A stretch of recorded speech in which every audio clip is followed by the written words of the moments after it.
The Poco F1 was great for the price, but just not a high-end phone except for the chip. The F2 Pro brings a lot of improvements to the table, but are they enough to justify the higher price tag? And is it the right package for that price anyway? Hey, I'm Brian and this is my Poco F2 Pro review. Design. The design of the phone is overall pretty nice. It's just a bit thick and a bit heavy, but nothing major. I like the matte glass back as it doesn't get all smudged up by fingerprints, and the red power button is a cool detail. The camera module doesn't stick out too much either. Build quality is also good with no loose buttons or rough edges. Overall, also thanks to its metal and glass construction, the F2 Pro feels a lot more premium. That's definitely a huge upgrade over the F1. And if you're worried about the glass being more fragile, it does include a transparent hardshell case inside the stylish yellow box. The front is pretty much all screen thanks to the pop-up selfie camera that I definitely prefer to the huge notch that was getting in the way on the F1. But that does also mean that the F2 Pro isn't water resistant, which is fine at this price anyway though. The phone does also retain the headphone jack, but unfortunately only has an okay mono speaker. The vibration motor is also not that great, but fortunately the F2 Pro doesn't lack NFC anymore like the F1 did. Display. The display is where I think the biggest improvement to the predecessor comes in. That's because even for the price, the F1 didn't have a great screen. The colors on that LCD were just nothing special. But the F2 Pro now comes with a 6.7-inch Full HD AMOLED panel with deep blacks and nice punchy colors. It also gets plenty bright, it's just a huge upgrade. And of course it's also nicely flat and unobstructed. But I do also have to bring in some critique here. I would have really wished for at least a 90Hz refresh rate. The 60Hz are definitely not a deal breaker, but the phone just doesn't feel fast in the same way phones with higher refresh rate screens do. I recently spent a lot of time with the OnePlus 8 Pro and it's immediately noticeable that this screen isn't as responsive. For over 500 euros, I think 90Hz is almost something you should expect in a phone focused on performance, especially when other cheaper phones feature it. Trust me, even if you've never used a high refresh rate screen, it adds a lot more to how responsive a phone feels than just a faster CPU. Performance. Speaking of that CPU, it's of course the latest Snapdragon 865 paired with 6GB of RAM and 128GB of storage.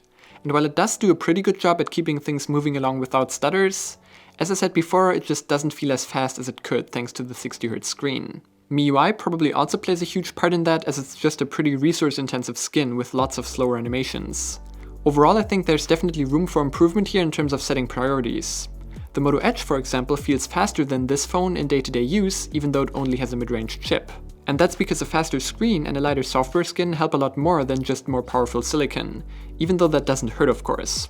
So I think Xiaomi and Poco would definitely have done well in focusing on those points too. The F2 Pro does also have 5G, which I'm now finally capable of testing, and I'm going to stick to saying that it's completely not something you need right now, even if it might be nice to have for the future. Software.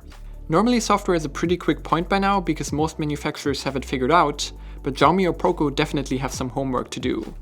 MIUI isn't all bad, the design is fine and most of the stock apps are actually Google's on the international version, but there are just some questionable things that I thought we were over at this point. There are no less than 5 crappy pre-installed games, like really. The settings menu is arranged in a completely counterintuitive way, though thankfully at least they copied the hints where to find stuff from Samsung's One UI, and what I find most amusing is the bouncy music widget on the lock screen that always shows the same Chinese character-covered album art no matter which song you listen to. In some ways, this is even worse than what I remembered from past Xiaomi phones. But with a third-party launcher, it's pretty fine. What I really like is the huge amount of customization that I mostly use to turn things off, like the light and sound effects on the pop-up camera. And the always-on display is also very much appreciated, as it enables you to unlock the phone using the pretty fast under-screen fingerprint sensor without having to wake the screen first. Camera.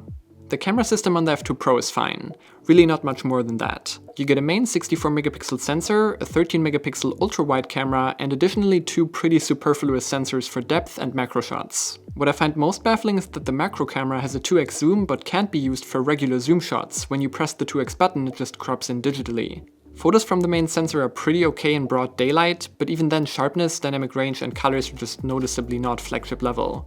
Especially shadows get crushed rather quickly and it gets worse on the ultra-wide camera, which is plainly not as good as the main sensor. The macro camera is fine, but other phones can also do this without a dedicated sensor, just like the, granted nice, depth effects. You also gotta make sure to turn off that stupid default watermark. The night mode is usable, but also can't pull out close to as much detail or color as an iPhone or Pixel.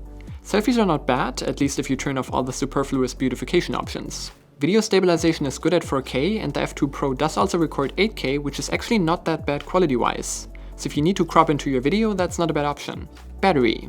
Battery life on the F2 Pro is as good as it was on the F1. 6 to 7 hours of screen on time is very solid and makes the phone impossible to kill in a day, even if it's not quite a comfortable 2-day phone. And that's even when using 5G. Charging the 4700 mAh battery is also really fast at 30 watts, maybe about 10% slower than OnePlus's Warp Charge as a reference. There's no wireless charging, but that's completely fine at this price. Conclusion. Yes, the F2 Pro is quite a bit more expensive than the F1, but I would say that's more than justified. It's just a way better phone overall. You still get the fast internals, and now they're paired with a phone that is also not subpar when it comes to build quality and the display. But the camera still isn't that great, the software has a lot of room for improvement, and I find the omission of a high refresh rate screen questionable at this price point. And because of that, you shouldn't just look at it in a vacuum. There are many other great options around 500 euros too. The OnePlus 7T gives you a faster screen in addition to the high-end chip for less money if you don't need 5G, and the Moto Edge pairs that same 90Hz experience with 5G for only little more than the Poco F2 Pro. If you really need that high-end chip for gaming and can't live without 5G for some reason, then the F2 Pro is a great buy. Otherwise though, you should also look at the other options I mentioned and maybe even wait around for that potentially upcoming OnePlus phone that looks like a stellar deal. Get subscribed so you don't miss my coverage on that. Thanks for trading Shenzhen for the Poco F2 Pro, and thank you for watching. If you enjoyed this video, you know which buttons to press. Don't forget to press that follow button on Twitter, and don't forget to stay home and stay healthy. I'm Brian, and I'll see you in the next one.